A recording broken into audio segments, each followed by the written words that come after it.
and now it's streaming, and we're live reading. Well, yesterday. And Fiona? Well, that's his wife, or the significant other. Sometimes she is, sometimes not. I always mention her name. Oh, you do? Okay. Yeah, just okay. I don't remember. Yes. So we're live now and streaming. Yes. And they're hearing run all these. Yeah. Well, I usually put it on. I put it on pause before the feature. Then I put it on. Then I put it on pause again after the feature. So there's the open mic, a feature recording, and then the second half. If I remember to do that. Sometimes I forget to do that. It's one giant block, which is inconvenient if you want to find yourself on a scroll. So anyway, let me get up there. Ladies and gentlemen, we're about to start. You have a couple of announcements that are beginning to read. Do you want to do first and then second like that? Is that right? All right, so we have the announcements, the general announcements coming up.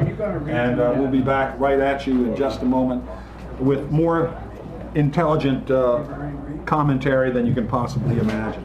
See, and then this guy, just Hi everybody, Dan's tired of reading this, so he asked me to do it. So. It's not my fault. And I'm not going to try and impersonate him. Welcome to Sacred Grounds with Dan Brady, I guess that's this guy. As the current host of this, the longest running, now I've been waiting to say this, the longest running open mic in the known and unknown universe and in the infinity of universes proposed by String Theory. Well, maybe String Theory. Serving up good food and fine poetry since 1972. Let's have a big hand for Teddy and Fiona. Our hosts in the back.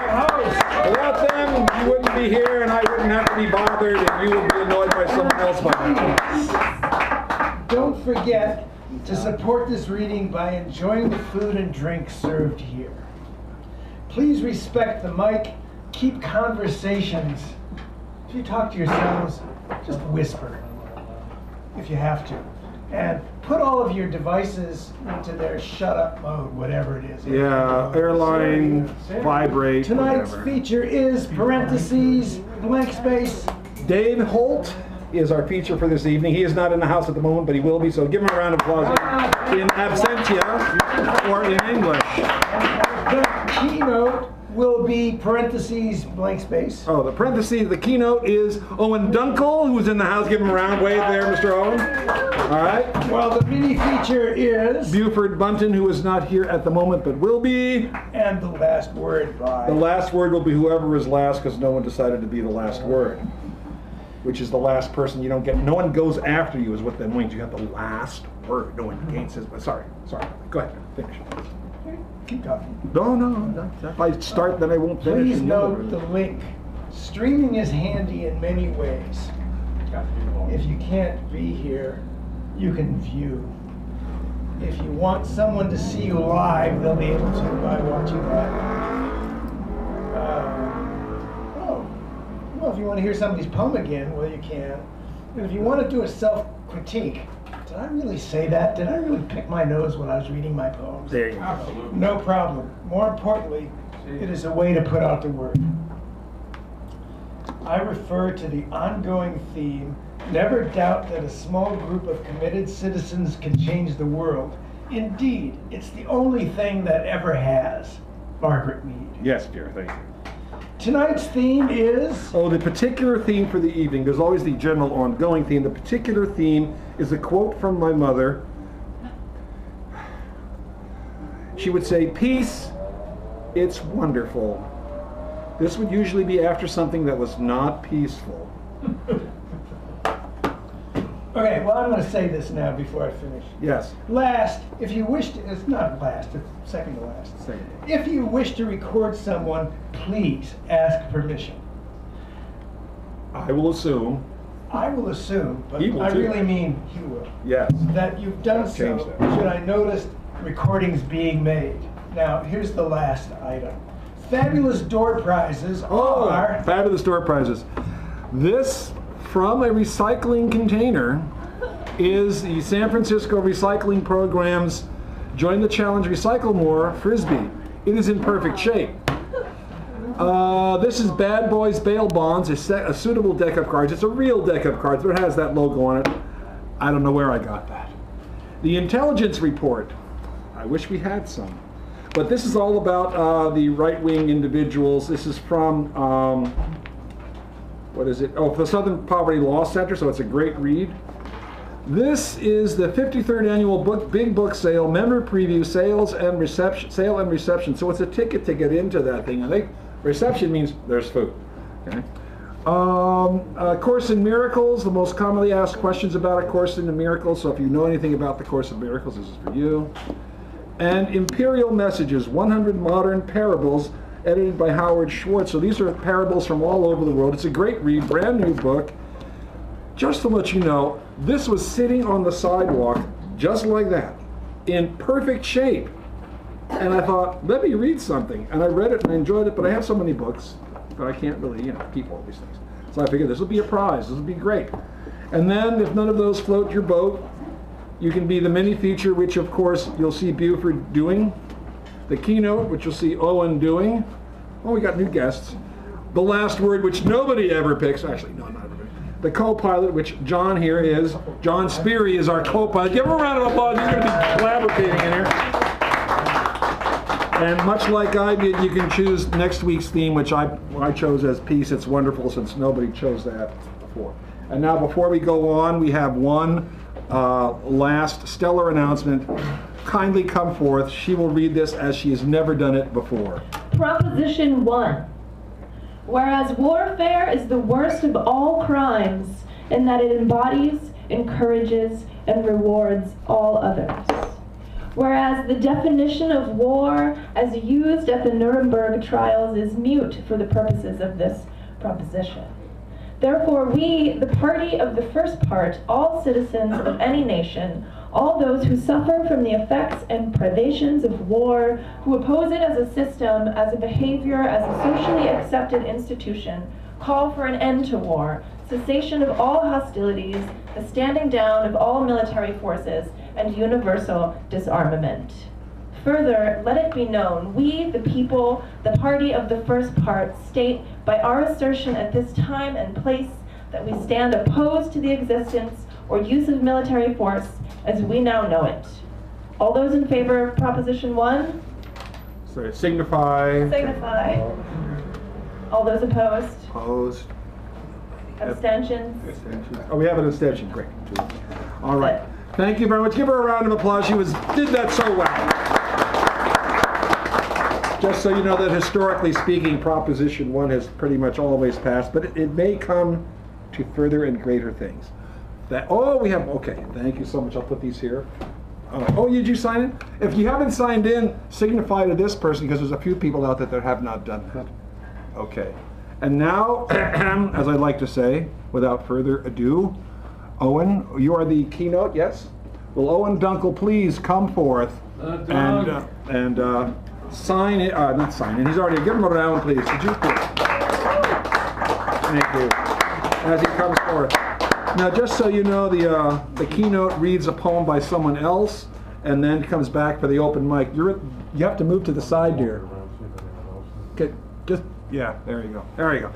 Thank you, Owen. Everybody sign up who wants to sign up? Claire is back there, and Hal came in, so I didn't get a chance to give them. So there we go. All right. Can everybody hear me? Okay, I'll read the first canto by Ezra Pound. Canto 1. And then went down to the ship, set keel to breakers, forth in the godly sea, and we set up mast and sail on that swart ship. Poor sheep aboard her, and our bodies also heavy with weeping. So winds from sternward bore us outward with bellying canvas. Circe's this craft, this treef-coif goddess. Then we set amidships, wind jamming the tiller. Thus with stretched sail we went over sea till day's end. Sun unto his slumber, shadows o'er the ocean, cause we then to the bounds of deepest water to the Cimmerian lands and peopled cities, covering with closed web mist, unpierced over with glitter of sun rays, not with stars stretched out looking over from heaven. Swordest night switched over wretched men there. The ocean flowing backwards, came we then to the place aforesaid by Circe. Here did they rise, Permedes in your clochus, and drawing sword from my hip, I dug the Alcare pitkin, poured we the libation unto the dead, first mead, and then sweet wine, water mixed with white flour, then prayed many a prayer to the sickly death's heads, as set forth in Ithaca, sterile bulls of the best for sacrifice, heaping the pyre with goods. A sheep to Tiresias only, a blackened and bell sheep, dark blood flowed from the fosse, souls out of Erebus, cadaverous dead of brides of abuse of the old who had borne much, souls stained with recent tears, girls tender, men many, mauled with bronze lance heads, battle spoiled, bearing yet dreary arms. These many crowded about me with shouting, followed upon me, cried to my men for more beasts, slaughtered the herds, sheep slain of bronze, poured ointment, cried to the gods, to Plato the strong, and praised Proserpine, unsheathed the narrow sword. I set to keep the impetuous, impotent dead, till I should hear Tiresias. But first Elpenor came, our friend Elpenor, unburied, cast on the wide earth, limbs that we left in the house of Circe, unwrapped in sepulchre, since toils urged other, pitiful spirit, and I cried in hurried speech, Elpenor, how art thou come to this dark coast? Canst thou afoot outstripping seamen? And he in heavy speech, ill-fated abundant wine, I slept in Circe's ingle, going down the long ladder unguarded. I fell against the buttress, shadowed the innate nerve, the soul sought Avernus. But thou, O king, I bid remember me, unwept, unburied.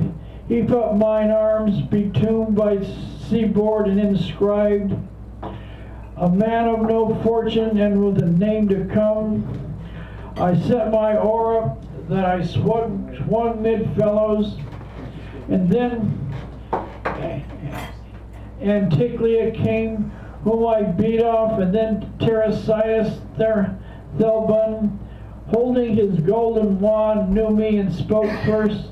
A second time, why, man of ill star, facing the sunless dead in this joyous region, stand up from the fosse, leave me my bloody labor for Circe, and I stepped back, and he strong with the blood then said Odysseus shall return thou through spiteful Neptune o'er dark sea, lose all companions. And then Anticlea came, lie quiet divus, I mean, that is Anubis divus, in officio Wecho, 1538 out of Homer, and he sailed by sirens and thence outward and away and on to Circe, Venerandon, and that Cretan's phase with the golden crown, Aphrodite, quick, munimenta, sorcia est, mirthful, Oribalci with golden girdles and breast bands, thou with dark eyelids, bearing the golden bow of Argicida, so that. Thank you very much. Thank you, Mr. Owen.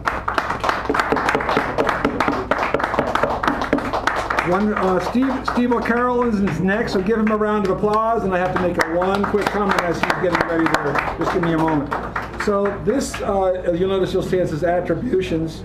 So if you read a poem by somebody else, I hand this to you so that you can tell me who it was and what the name of the poet in the poem, so that I don't always write Charge of the Light Brigade by Charles Fay and Barrett O'Connell, I think it was. All right, so, and our features in the house. Dave Holt, can raise your hand down here. Yeah. All right, come around here just a little bit. Appreciation. And now, you're on, Steve. Brian the barista bombs the airwaves at Cafe Trieste with finicky, fantastic statements, proved oft-witty and oft-wise. He tells me he can't see out of one eye and just barely out of the other. He stared into a photo of a swollen fisherman, no doubt from the grottos of Italy, holding a curved gray eel in front of his body. For the longest time, says Brian, he thought the man was holding a musical instrument, maybe a tuba. It wasn't until he was right up close that he realized it was depicting some sort of ridiculous fish type of creature from the Black Lagoon. Brian makes me happy, but he scared me the other day, the Boy Scout that I am, when he announced, always in a loud voice, that he was an evil man.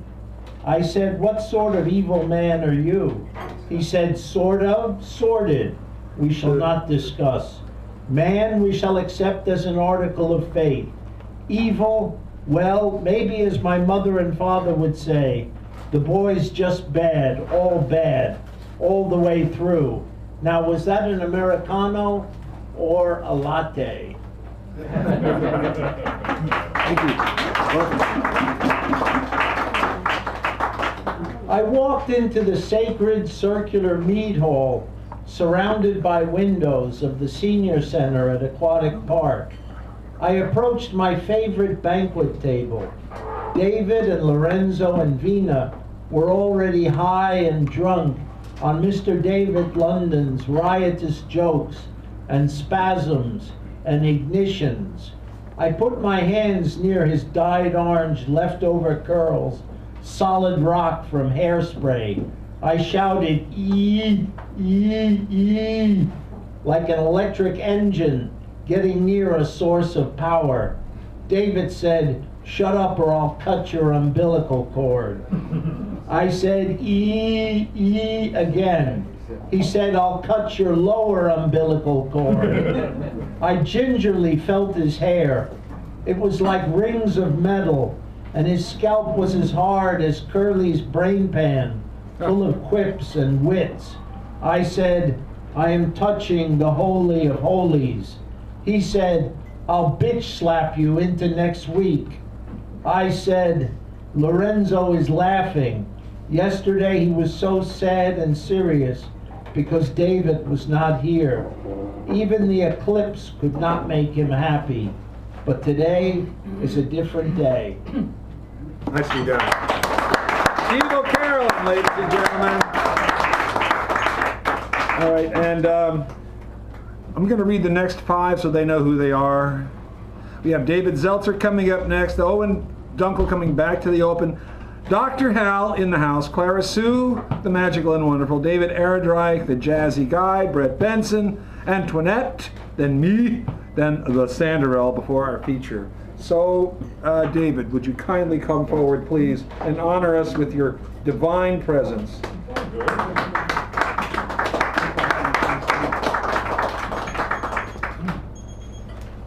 Don't be so nice. Well, you know, I try my best, and then all goes to hell in a handbasket. Thank you. Hi to everybody. So I'm going to read a bunch of little poems, and I can do it all in 5 minutes. All right. Dwarf Under Glass. Mac waves for his bed, unable to find a life at night, hopelessly saying I love you all over the place, but it won't come out. We hear him running around the house all night, narcotic and empty. Awoke inside mother, in love with beams of bridges, flowers, wet dreams, birds, and seaweed.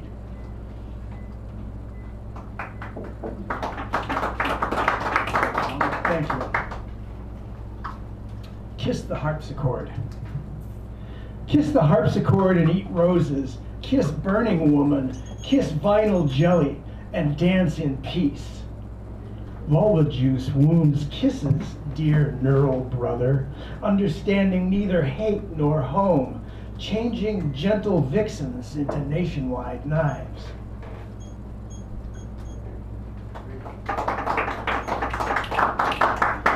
Thank you. She focuses. It's so lovely she's focused on those blue leaves, but the teapot steams and whistles for 100 years or more, so take off your clothes ever more slowly, revealing your starlit breasts, and let the blue paint run down your exotic thighs into the painter's diary, where words obscure your flowing gown in the darkness. Thank you.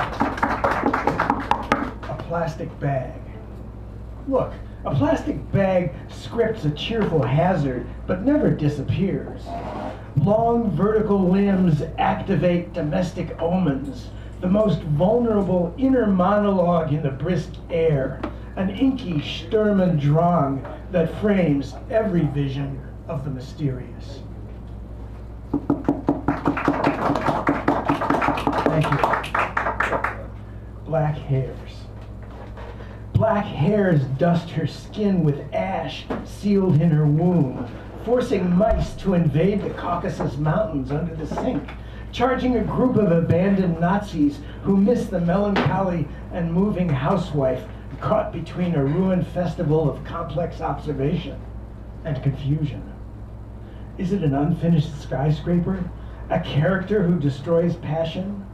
Her renewal of love passion in a noir film animates erotic views of her delirious lover's astounding shadow. Thank you. Nothing. I did nothing for a year and a half until some dog I'd never seen before asked me whether I liked Beethoven. In the afternoon, I wanted to go with him to the winding river I used to live under, until he and I slithered across the yard and became underground listeners. But the worms were so loud, we couldn't hear any other critters burrowing and thriving without sunshine. So we left the earth for the molten source of all radiating weather, wind, rain, and a long procession of weary dreams.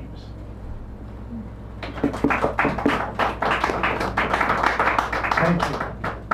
I told you over and over. I told you over and over the walls were tumbling along the roadside, and many of the important people wouldn't climb out. Weren't they thinking of going anywhere? I wasn't. Loneliness is so macabre that excoriating lilac wants my unconscious step-aunt to bomb the birdsong dragon. But the lighted mists of some forgotten childhood dream are so wet, I can slide my fingers right between the edges of the wind in her belly and dance all night, burning a terrified warning to my gentle queen of silence. Thank you.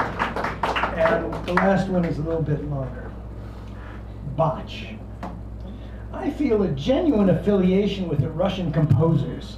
And this isn't code for anything, or a dribbling noise. An entire city split, elbowed, charred with all our might. The public over the last few years has been more or less fucked up.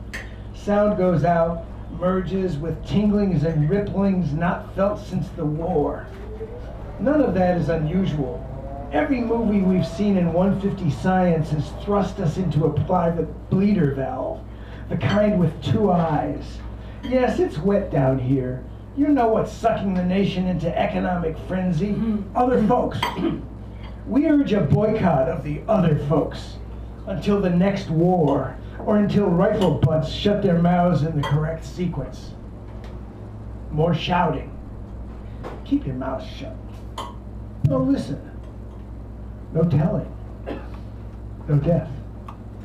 You know we're not all madmen hot on your plans for the projectionist. Well, it's some perversity Shakespeare was. Yes, yes. Well, in spite of several minutes of wild, subversive, and inflationary shouting from the audience several days ago, dear Daniel, I told you, Daniel, that if you really want to communicate with us, we'd love to hear you moan. Pull back from your hardness quite aroused, vaguely somnambulistic, rising and falling spasmically. Oh, for God's sake, the gentlefolk will clean it up quietly in the morning, fumbling with the lights, with further wild gyrations. We know we'll be disappointed soon, dead soon. A sequence of real-time babies. Thank you. Thank you. David Belter.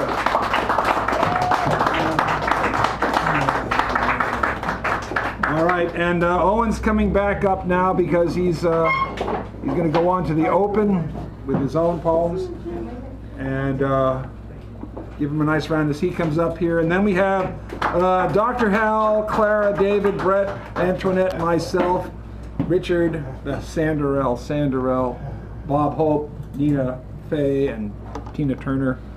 They promised anyway. Okay, thank you.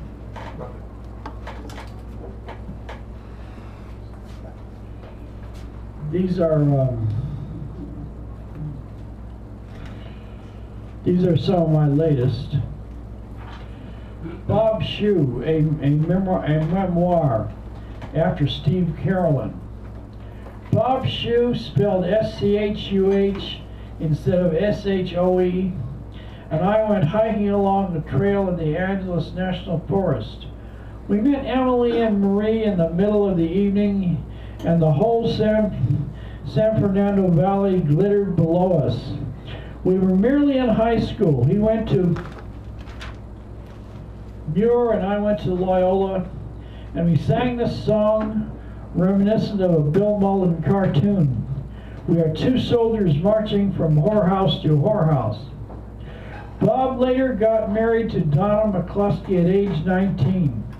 The marriage lasted a while, and later Bob joined the Peace Corps and unfortunately contracted cancer.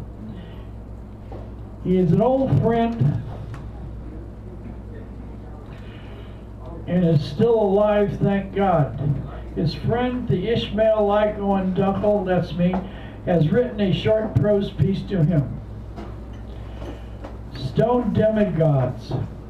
The sorceress wanders over the skies. The snake hovers along the river. The hunter lets fly from a quiver of arrows. A darkening moon narrows. A flight of sparrows penetrating the blue. I am man in a metaphor as the day becomes one slow blanket of fog. Trieste. Trieste, the passion is dull and gentle. The notes of the Spanish guitar are exquisite and far away. No, as quiet as North Beach. Passion, the gentle hum and strum, form a version of a vision and the cluster of clouds.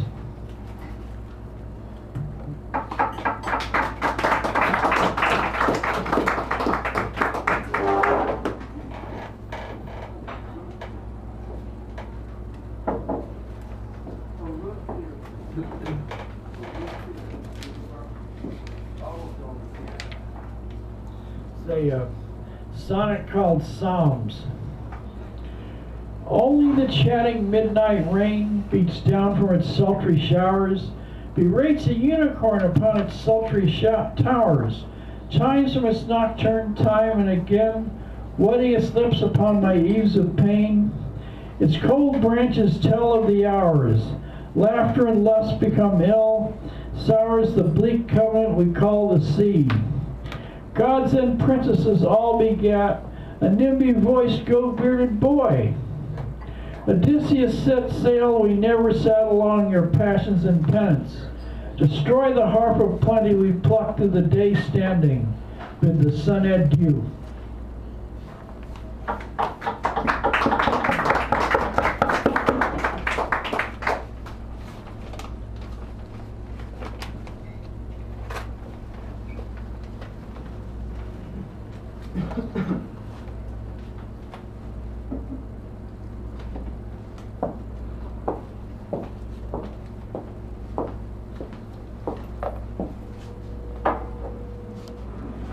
I Trieste in vain. The falsity and fabric of infinity has more moods and mores than Julie Newmar. The Trieste languor, tumult and noise. I border on happiness. Unhappiness is impossible. Something to say is a thing of the future. I drift through a not so distant past, through the false darkness.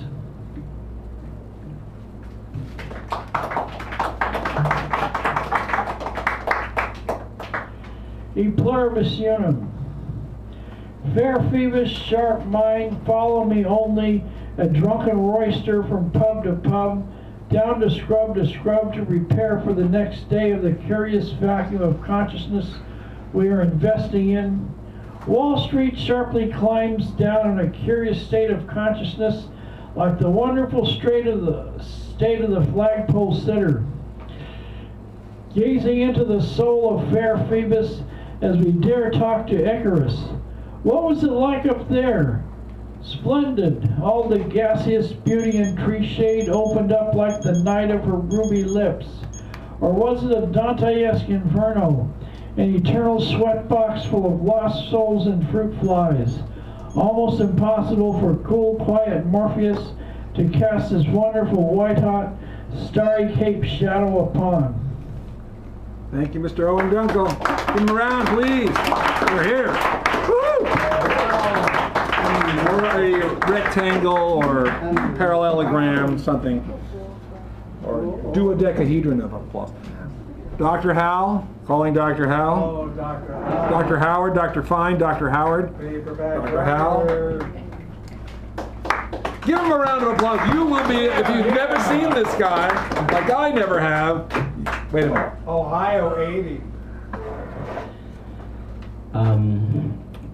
Prospice by Robert Browning. To fear death, to feel the fog in my throat, the wind in my face, where the snows begin and the blasts denote I am nearing the place. The power of the night, the press of the storm, the post of the foe, where he stands, the arch fear in a visible form. Still, the strong man must go, or the journey is done, and the summit attained ere the barriers fall, though a battle's to fight ere the guerdon be gained, the reward of it all. I was ever a fighter, so one fight more, the best and the last. I would hate that death bandaged mine eyes and forbore, and bade me creep past. No, let me taste the whole of it, fare like my peers, the heroes of old. Bear the brunt, in a minute pay glad life's arrears of pain, darkness, and cold. For sooner the worst turns the best to the brave, the black minutes at end, and the elements rave. The fiend voices that rage shall dwindle, shall blend, shall change, shall become first a light, then a peace out of pain, then thy breast, O soul of my soul, I shall clasp thee again, and with God be the rest.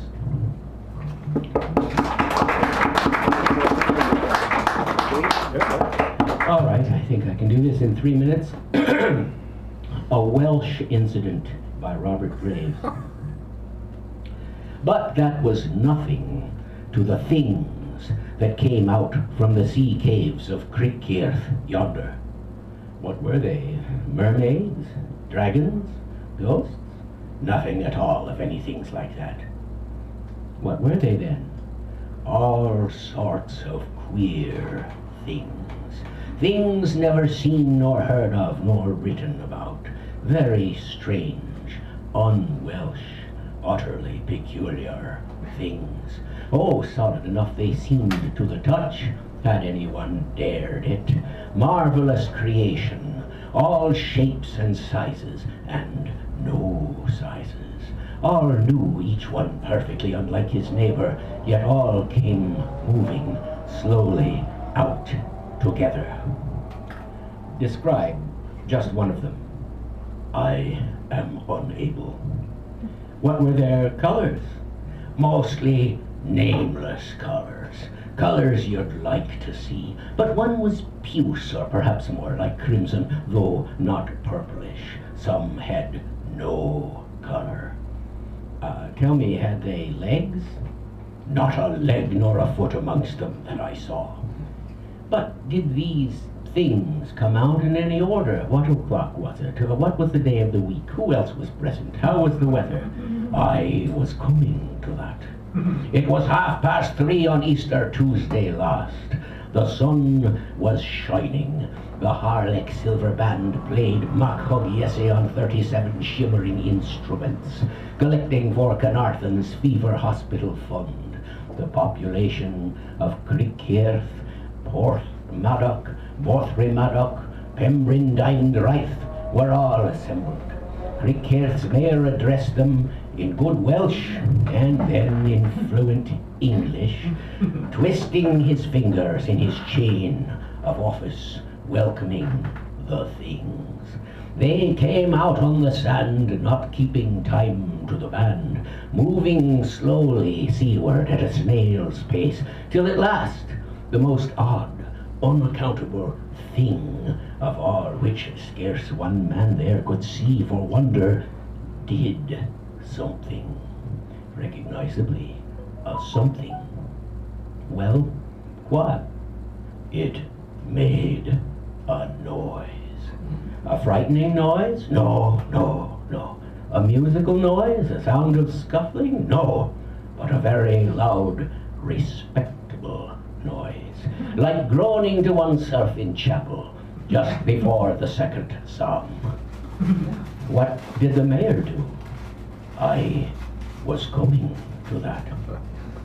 Thank you. Thank you, Al Robbins. All right, so you saw him take the attribution sheet, so he's going to write down the who and the what and the how and the wonderful. Thank you. And now we have the talented, wonderful Clara Sue coming before you. Give her a nice round of applause. We haven't seen her in a while. She's very busy with the art studios and productions and rehearsals for operas.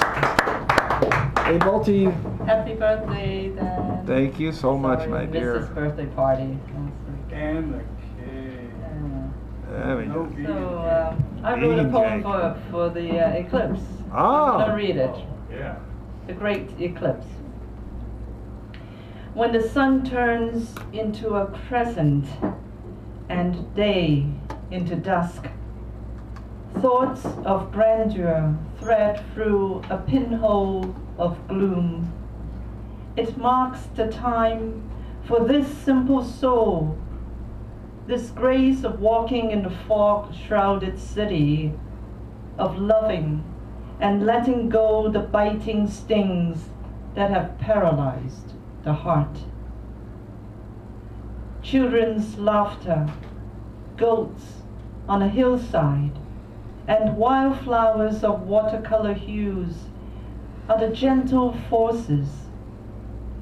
Even in total darkness, there are songs.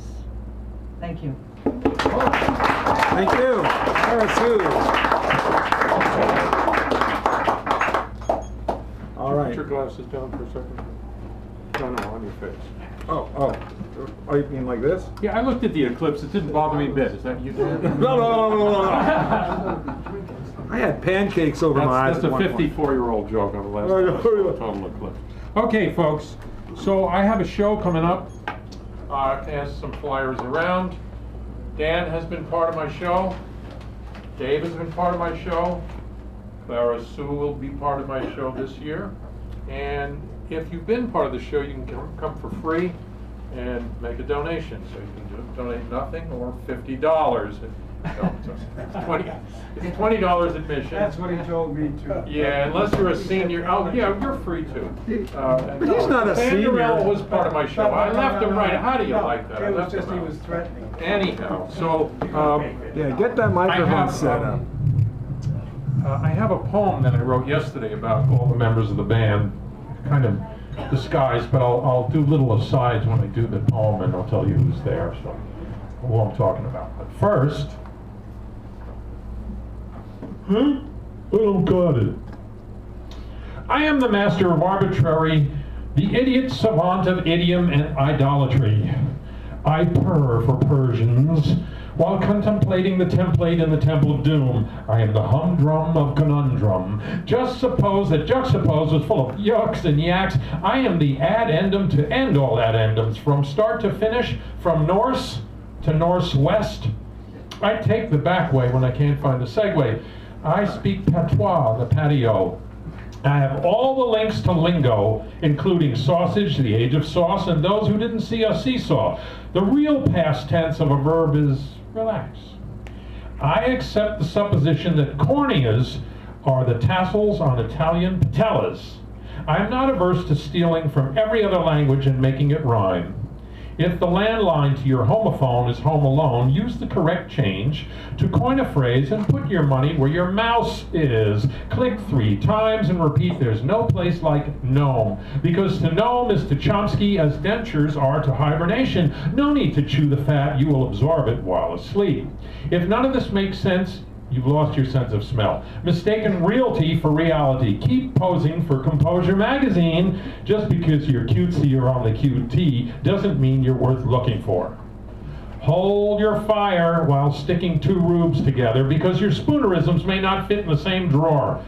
Especially if the bureau is 2-dimensional, unlined, or a pair of pants gasping for breadth. If you're looking at the stairs, then look the other way when you get to the landing. This runway is for planes, not model planes. Besides, when moping the lawn, the grass is not always greener. In Kentucky, it's blue, has a certain twang, and is revered by Paul, the Raiders, the Movers and Shakers, salt, pepper, and sneeze powder. Snuff means I've had too much, and that goes for cigarettes, booze, coke, and it also goes for a quarter, which is cheap at twice the Price is Right, do, re, mi, beat the clock, deal or no dose, wheel of misfortune, queen for a day, and little lotto. That was by Homme de Funk.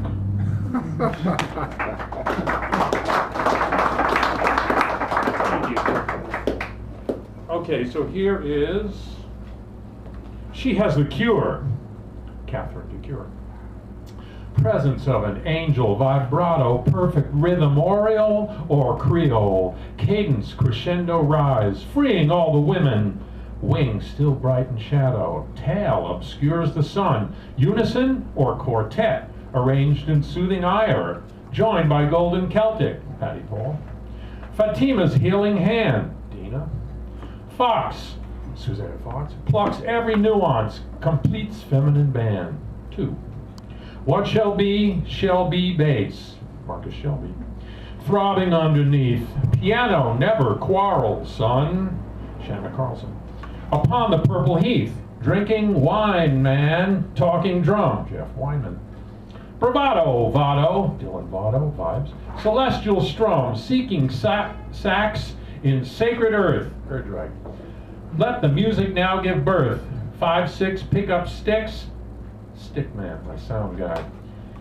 Riff, rubato, chops, licks. Am I out of time? You got about a minute. Yeah? Thank you. Okay. It's not up to me, I just work here. Old age has made me so emotionally puffy that I owe apologies to one who constantly badmouths me and another who accused me falsely because I got annoyed when she denied me information I asked without guile. It is easy to state one should be neutral when confronted with anger. It is another state of affairs to actually remain neutral until facts have been accumulated. I got another false accusation from a totally different person today, not once but twice. As a Jew, inquiry is a natural condition for me. Judgment, on the other hand, will take more practice to discern wisdom. Thank you. Thank you. Thank you, David. David, right. Thank you. Oh, and for those who don't know me, I do play saxophone as well. Yes. A well-known bon vivant and raconteur. On September 27th, he will be backing me up. We will be co-featured. Yes, here. Brett Benson. Calling Brett Benson to the right courtesy telephone, please. Give him a nice round. By the way, I go like this because he's a teacher. I go like that anyway, but you know. In a Catholic school? Aren't they all? There you go. I had two dreams a while ago, and it wasn't until I put them together to realize they were connected. Dream number one. I was on the side of a hill, overlooking it. I don't remember if I was with anyone or by myself. And as I sat there, I saw, at nighttime, city lights. Lights all throughout the valley. Different places, homes, apartments, condos, whatever they were. I sat there and realized that there were thousands of them. I never counted them before, but something drew me to do that on this particular evening. The next thing I knew, I flashed, and I was inside of an apartment talking to a lady. She was wearing a dress. It almost looked like it had at one point been a curtain on her wall. But I didn't care, because she was telling me her life story about how she grew up in the 70s and the first women's rights march, how she had a sense of meaning and purpose. She had lost most of her family over the years to an addiction, to being distant, to just flat out not calling them back. But she was being very real and raw with me. Flash another time, and I was in another gentleman's house. He wore a white t-shirt and jeans. I know I knew his face from somewhere in my life, but I couldn't pinpoint where and when I met him. He told me about the fact that he used to be a coal miner, and that his job had gone out, and so he felt kind of lost, because now, too young to retire, he was trying to find his place in a world, a dinosaur in a digital age. Fast forward a couple more months, dream number two. I'm outside of my body, and I can see in front of me a figure who is in the middle of a field. It's midnight, and it is totally bright. The reason why it's bright is because there's 1,000 stars out. And when I say 1,000, I literally mean somewhere beyond counting. The figure started to rise off of the earth and into the infinite. And at one point, stopped and stood on a literal plane that was somehow up above in the universe. No, not the kind you fly in, like the kind you remember from geometry class that you still can't define. Up in that plane, I saw forever. I saw into the infinite, but I still had no answers, which was paradoxical, because I was trying to figure everything out. I mean, aren't we always trying to figure everything out? And it wasn't until later on, when I compared the two dreams, that I realized something. All of those lights were stories. The ascension up into the sky was the infinite of the human experience. Every person who has ever lived having their own individual story. And the parts that matter, the parts that bind us together, are stronger than the parts that would keep us away from one another. It didn't matter my friend's religion. It didn't matter what her ethnicity was. It didn't matter their political background. What mattered were the moments that brought humans together. That sunset that you can't get enough of, because every single one is different every single day you go to the beach. That feeling of going under the wave and taking the salt into your face, coming out and breathing the fresh air, whipping your hair back, whether you have a lot or none.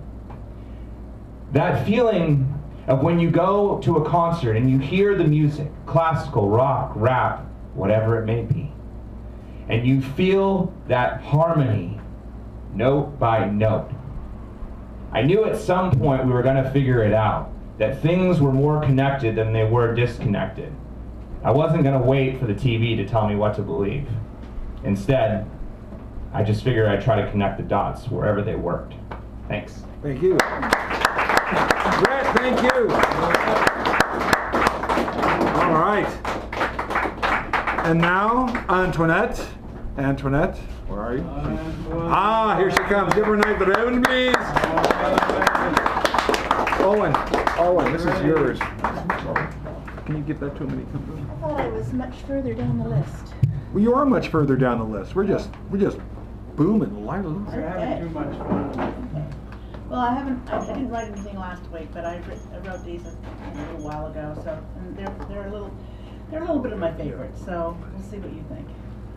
There you go. People. Get another couple. She didn't know how far she'd go till doula chanting, cushioned birthing cries, heavy breathing, autumn rainbow sky, summer star, born of father's spirit swim. We all come from the same source. Miracle of self growing inside mother, heart, lungs, skin, bone, blood, sight, sound, feeling air as we push through the canal. Gasp at life, never look back, each one of millions. A different path, a different body, a different disorder.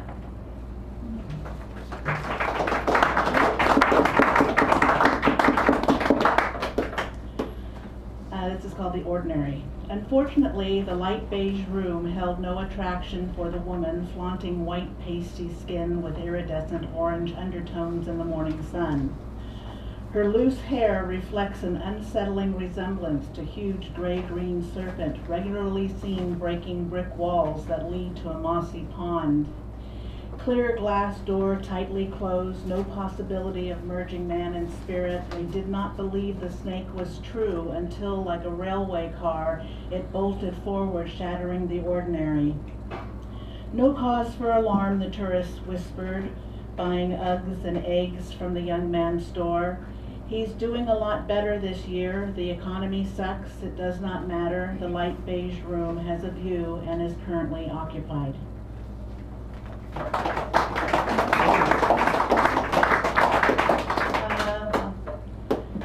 Still in San Francisco, wandering dog town, searching streets for hints of acceptance in century-old Victorians needing paint.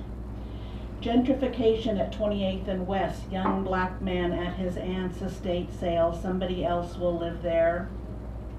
Prostitutes and drug deals sprinkle streets like brown sugar on cinnamon toast. Gay families fill factory laws, hydroponic gardens, fenced yard, prayer flags, large barking dogs own the place. And lastly, amorphous small person walking by a short stone wall. My granddaughter, whom I do not know yet, turning old between ages. God listens for our call, then becomes present. Everyone we look for will find us there in a sea of us. Love waits on welcome, pet pride in Golden Gate, October fashion mirrored, park denizens triumph on a sunny hill. Thank you so much. Antoinette, welcome. All right, now comes myself here, and you may do a round of applause. Can you see if you might have to raise me up there.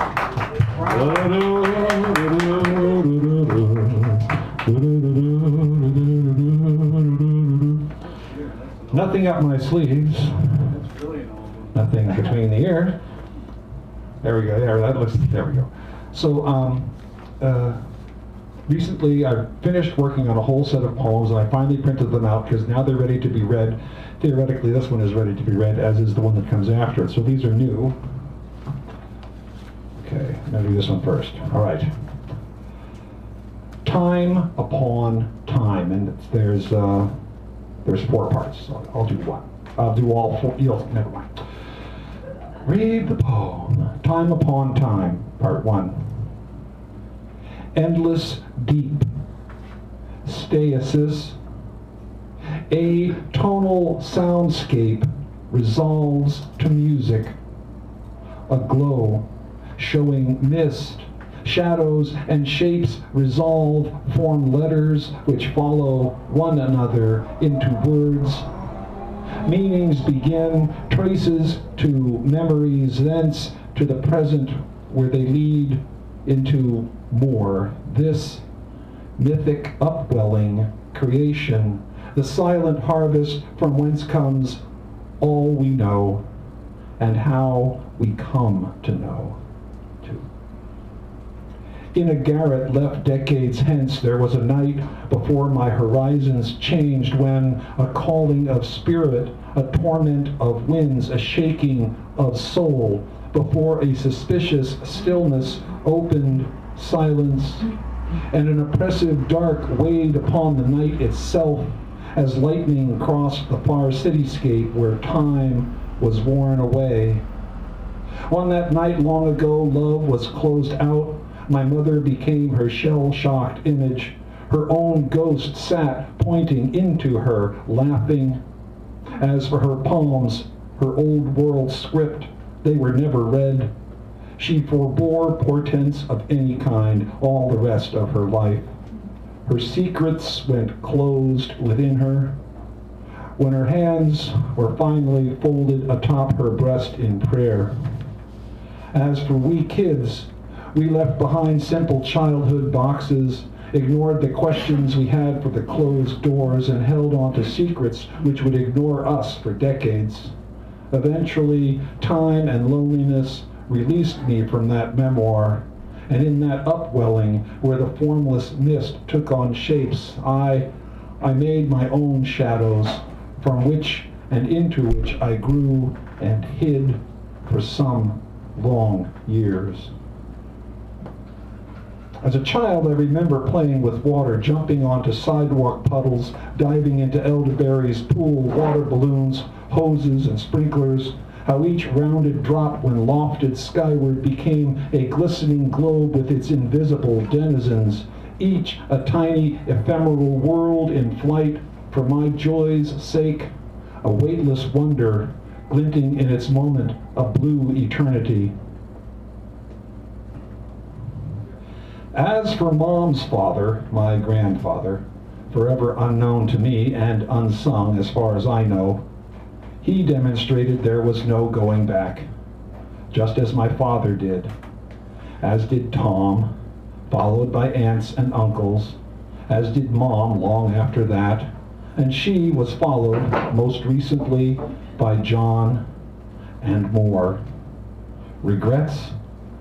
Oh yeah, I have regrets.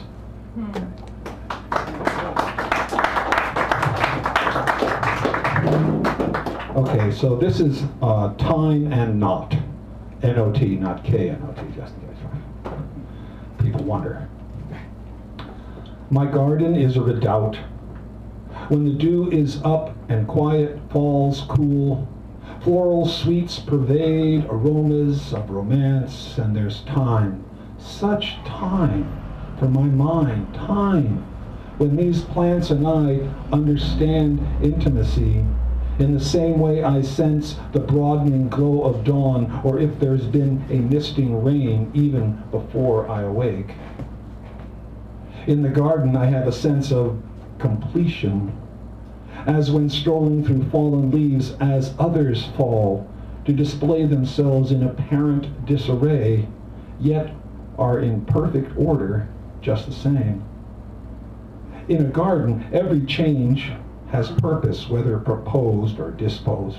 Therefore, as a garden, I've learned to proceed with grace, to step into and then with uncertainty, just as seasons flowing into one another do. These days, I look upon time with kindness, consider the gentility of sunlight, even as I know its source so far away is incredibly vast and violent. And how for all that force, there's hardly a whisper of wind enough to tremble that old apple tree's leaves. Oh, I imagine someday I'll stand on a broad beach gazing at a gentle oceanic horizon, as an immense ruddy sun nearly fills the jet heavens above and about me, as wan ripples, not far off, are all that tell of a tide, where it's very, very quiet, where at the end of the very last world we'll ever call home, The breeze, it seems, will sigh along with me, because I will still be human, and I will love it and the universe all the more for the many, many things, but most of all for its long, long patience with us. Thank you. Thank you. Thank you. They're almost ready. Mr. Sanderell and his device, please.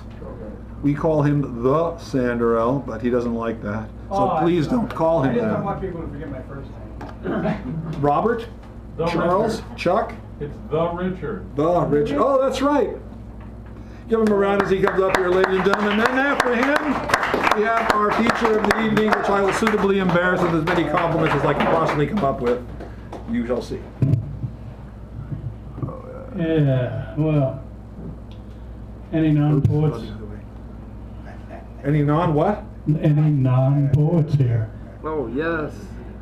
Okay, I'm dedicating this to you. Oh, thank you. You're the people we're supposed to try to reach. We're just reaching other poets here. What? What? One more. All right. Well, here's a bunch of new stuff to this place, and this is a new one this week. People ask me when I was younger, are you a writer? I would answer no, though in my mind I thought I would eventually. Maybe they saw stories in my eyes ready to be born. I asked myself when I was younger, will I be a writer? I answer maybe, but I didn't know when. Ramblings on paper, words of anger, seldom of joy. Where is love? Forgiveness? Others thought I would be an actor until I met other actors. My mind changed. Too much getting ready for the close-ups. Though actors are important, they bring stories to life. There came a day when some thought I am a writer, while others not so much. It's my truth, there are some who aren't ready or find it unacceptable. I throw my poems, writings on the earth. They are her stories. Let her be the preserver or destroyer of them.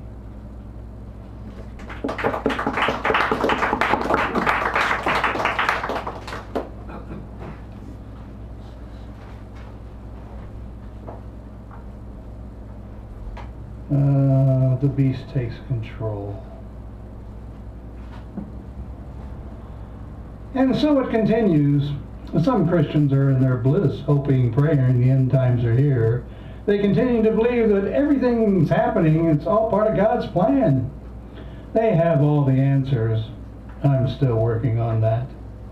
I defer to them to a point. They will not be dissuaded. For what our mother endures at the hands of the two-legged, black robes preach from their pulpits, it's okay to plunder the earth, rape her, but remember, all comes from God. That's why God's on our side. All this radiation, not to worry. God has microbes that will take care of it. Better hurry. The damage is being done and continues to be done now. Hope your God's not too late. What a mess made. Who's responsible? You? Me? God the Father's not having it. A covenant was made between you and his believers. Your God gave you this planet for stewardship of all on it and in it. Who broke it? The Father wants to know why there are no more non-believers who believe in this covenant than the faithful.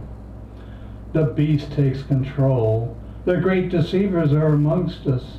The beast is in rapture.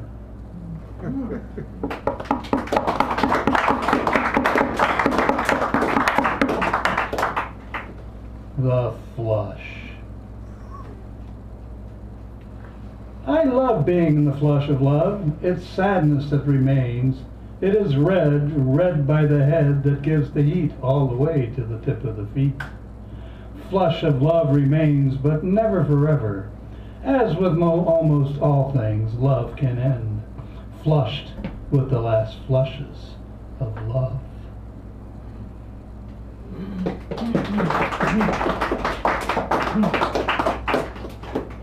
And the last one is poor white people, the gringo. No. Sorry, I couldn't help it. Poor white people. Feel sorry for most, they have it tough. They get the jobs in most cases, and when they don't, it's reversed racism. Poor white people. Believe people of color steal their jobs. Believe this is white country. Never was and never will be. This is Indian country. There were Native people who believed in your dream, but as soon as the light in Columbia is lit, it went out. Poor white people can't live with anyone but other whites. That's why they call it paradise where I lived, where only gringos live. This is black country built on their blood when as slaves and now slaves in a prison system gone wild. Sentencing for whites is always less than for others. They call them the others when they are us, Usins. This is Chinese country who built your railways, did your menial jobs, demonized as devious, dishonest. This country is for all who come and for all who you sent to war, no matter who they are. This is their country. If you feel egregious abuse is done to you, get in line. Prepare to wait. The line is getting longer. It isn't going away.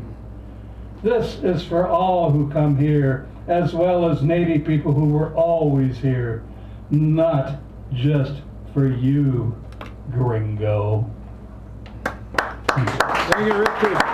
Gringo, gringo.